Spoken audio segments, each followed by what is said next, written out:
Good morning అండి. ఈ వీడియోలో అరుణాచలంలోని గిరివలం అంటే మన గిరి ప్రదక్షిణ చూపిస్తానని చెప్పాను కదా. బయలుదేరి వెనక్కి తిరిగి చూస్తే రాజగోపురం కనిపిస్తుంది. ఫస్ట్ వచ్చేది ఇంద్రలింగం అన్నమాట. 8 లింగాలు ఉంటాయి. 8లో ఫస్ట్ది ఇంద్రలింగం. ఆ ఇంద్రలింగం ఏరియాలో కొంచెం వర్క్ జరుగుతుండడం వల్ల ఇబ్బందికరంగా అనిపించింది నడవటం.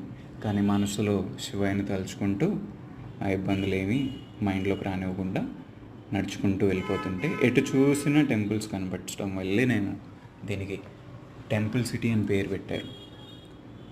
అండ్ ఎవ్రీ 1 కిలోమీటర్కి గిరివలం ఒక మ్యాప్ ఉంటుంది. ఆ మ్యాప్లో ఇంకా ఎన్ని లింగాలు ఉన్నాయి, మీరు ఎన్ని లింగాలు చూశారు, ఎన్ని కిలోమీటర్లు కవర్ చేశారు అనే డీటెయిల్స్ దాంట్లో ఉంటాయి. సిక్గా ఉండటం వల్ల డైలీ వీడియోస్ పోస్ట్ చేయలేకపోతున్నానండి, ఏమనుకోకండి, సారీ. నెక్స్ట్ వీడియోలో మన సెకండ్ లింగం ఏంటో చెప్తాను. Thank you for watching.